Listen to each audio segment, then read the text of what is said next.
मतदानाचा दिवस 2 डिसेंबर 2025, मतमोजणीचा दिवस 3 डिसेंबर 2025।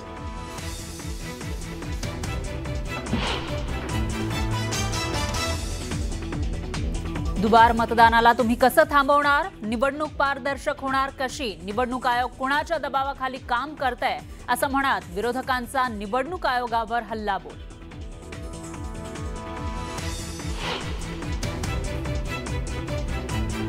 मवियासह मनसेच्या शिष्टमंडळानं घेतली केंद्रीय निवडणूक आयोगाची भेट। आमचा पूर्ण भ्रमनिरास झाला, ही फक्त ढकलाढकली सुरू असल्याचं म्हणत नेत्यांकडून नाराजी व्यक्त।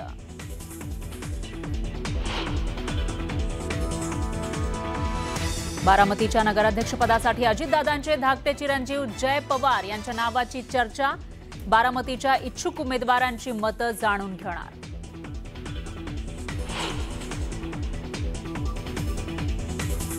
पुणे पुन्हा हादरलं, शहराच्या मध्यवर्ती भागामध्ये दिवसाढवळ्या 17 वर्षीय तरुणाची कोयत्यानं वार करत हत्या। 3 दिवसात दुसरी घटना, पोलिसांकडून तपास सुरू।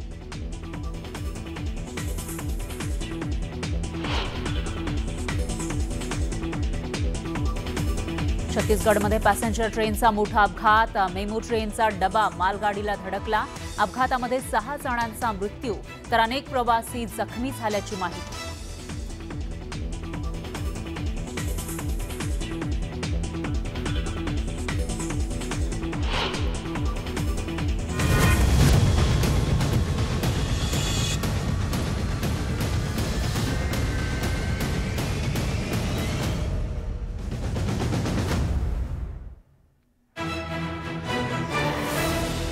नमस्कार, मी फराह खान, तुम्ही बघताय महाराष्ट्राचा number 1 Marathi news channel news 18 Lokmat आणि महाराष्ट्राची खबरबात। या बुलेटिनच्या सुरुवातीला आढावा घेऊयात दिवसभरातील चर्चेतल्या बातम्यांचा।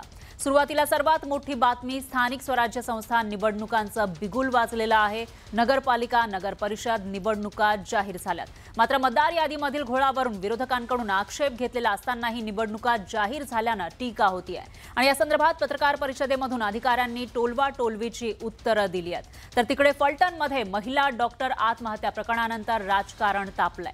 यावरून रणजित सिंह नाईक निंबाळकर आणि रामराजे निंबाळकर यांच्यामध्ये आरोप प्रत्यारोपांच्या फैरी झडतायत।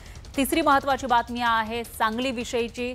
सांगलीमधल्या इस्लामपूरचं नामांतर ईश्वरपूर असं करण्यात आलंय आणि या संदर्भात मंत्रिमंडळाच्या बैठकीनंतर अधिसूचना जारी करण्यात आली आहे।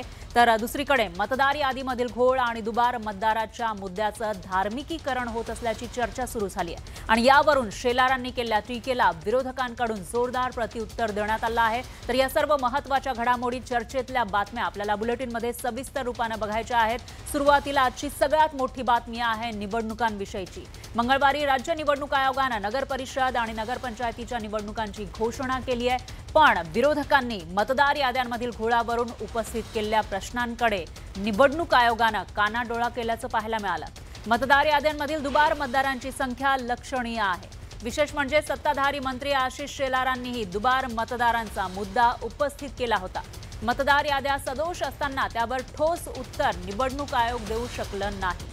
दुबार मतदाराची नावं वगळण्याविषयी निवडणूक आयोगाकडून काही खास उपाययोजना करण्यात आलेल्या नाहीत आणि विरोधकांनी मतदार याद्यांमधील उपस्थित केलेल्या प्रश्नांना निवडणूक आयोगानं गोलमोल उत्तर देत वेळ मारून नेल्याचं पाहायला मिळालं। त्यामुळेच नगर परिषद आणि नगरपंचायतीच्या निवडणुकीमध्ये दुबार मतदार याद्यांचा मुद्दा आगामी काळामध्ये तापणार असल्याचं दिसतंय।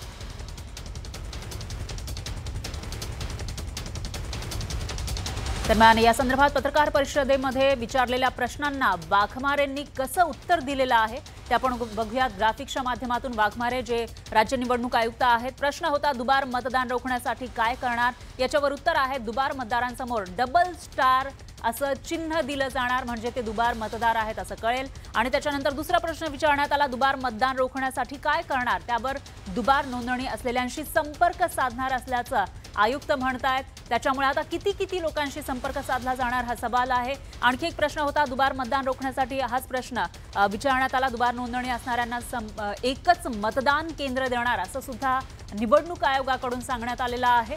तर दुबार मतदान रोखण्यासाठी काय करणार असे अनेक सवाल विचारले जात आहेत आणि त्यावर अशा पद्धतीनं उत्तर दिलं जात आहे निवडणूक आयोगाकडून। पुढचा प्रश्न होता मतदार यादीवरून विरोध, मग निवडणुकीची घाई का केली असा सवाल विचारण्यात आला। त्यावेळेला दुबार तिबार मतदारांबाबत विशेष उपाययोजना केल्या जाणार असं निवडणूक आयोगानं म्हटलेलं आहे। त्यामुळे आता त्या उपाययोजना नेमक्या कोणत्या असाही सवाल उपस्थित होतोय। पुढचा प्रश्न आहे लोकसभा विधानसभा निवडणुकीमध्ये दुबार मतदान झालं का असा सवाल विचारण्यात आला होता आणि त्यावर उत्तर आहे या संदर्भात आम्ही भाष्य करणार नाही। त्याच्यामुळे आता नेमकं कोण भाष्य करणार हा सवाल या ठिकाणी उपस्थित होतोय, कारण विरोधकांकडून सातत्याने आरोप होत आहेत। पुढचा प्रश्न होता आयोगावर राजकीय दबाव असल्याचा विरोधकांचा आरोप आहे। त्यावर उत्तर आहे आयोग कुणाच्याही दबावाखाली काम करत नाही असं निवडणूक आयोगानं उत्तर दिलंय। सर्वपक्षीय लोकांचा पक्षांचा विरोध असताना मतदान घेण्यासाठी एवढी घाई का? जोपर्यंत पारदर्शकता येत नाही, मतदार याद्यामध्ये दुबार मतदार आहेत, तिबार मतदार आहेत, एका ठिकाणी एका घरामध्ये 40-45 लोकांनी मतदान केलं, असं असताना मग घाई का मतदान घेण्याची? नाही, दुबार आणि तिबार मतदाराबाबत आम्ही पूर्णपणे उपाययोजना केलेल्या आहे। त्याची मी एक प्रक्रिया आपल्याला सांगितलेली आहे। जिथे दुबार मतदार तिबार मतदार आहेत तिथे आमचे लोक संबंधित मतदारांपर्यंत जातील आणि त्यांना विचारतील, त्यांचे ऑप्शन्स घेतील आणि जे मतदार त्या आव्हानाला प्रतिसाद देणार नाही त्याच्यामध्ये सुद्धा त्यांच्याकडून अंडरटेकिंग घेऊन आम्ही त्यांना मतदान करू देणार आहे। विरोधकांचा असाही आरोप आहे की निवडणूक आयोग हे सत्ताधाऱ्यांच्या दबावाखाली काम करत आहे, त्यांच्या सांगण्याप्रमाणे काम करत आहे। कितपत तथ्य आहे याच्यामध्ये? नाही, हे चुकीचं आहे। असं निवडणूक आयोग कोणाच्याही दबावाखाली काम करत नाही। दरम्यान याच मुद्द्यावरून राजकीय आरोप प्रत्यारोपांचा सामना रंगलाय। ही जी निवडणूक आहे ती लोकशाहीला अनुसरून नाही। आम्ही याचा तीव्र शब्दात निषेध करतो। ज्या पद्धतीने या निवडणुका लादल्या जात आहेत, या फसव्या निवडणुका होण्याची शक्यता जास्ती वाटते। या सगळं बघितलं नाही। एवढे मोठे पुरावे दिल्यानंतर देखील मतदार यादी व्यवस्थित न होता निवडणुकीचा घाट सुप्रीम कोर्टाचा निकालाचा कांगावा करत सरकारच्या दबावाखाली कुठेतरी हा त्यांनी लावलेला आहे। आता या महाराष्ट्रातली जनता आणि नागरिक त्यांना लोकशाहीच्या माध्यमातून धडा शिकवल्याशिवाय राहणार नाही। खोटे आधार कार्ड, खोटे वोटिंग कार्ड याचा वापर करून याच्यावर तुम्ही कंट्रोल कसं करणार आहात, त्याच्यावर तुम्ही लक्ष कसं देणार आहात, ते क्रॉस व्हेरीफाय कसं करणार आहे, ते खरं आधार कार्ड आहे, खरं वोटिंग कार्ड आहे का नाही आहे, फोटो छोटा असेल तर तुम्ही अलाव करणार नाही का, खरा फोटो असेल तर अलाव करणार नाही का, वय मॅच नसेल होत तर तुम्ही काय करणार आहात, या सगळ्या गोष्टी आम्हाला तुम्हाला सांगाव्या लागतील। जनतेचा मुद्दा या पद्धतीनं हा मुद्दा राहुल गांधींनी पुढे आणला आणि म्हणून मला वाटते आज निवडणूक आयोगानं दुबार नावापुढे स्टार केलं जाईल आणि त्या संदर्भातली त्यांचं मतदान कुठं होणार नाही अशी भूमिका घेतलेली आहे। आमची अपेक्षा एवढीच आहे की त्याची अंमलबजावणी व्यवस्थित व्हावी। जसं विधानसभेमध्ये आज ती यादी कायम होती तीच यादी कायम ठेवून यावेळेला सुद्धा स्थानिक स्वराज्य संस्थांच्या निवडणुका सुद्धा घेण्याचा घाट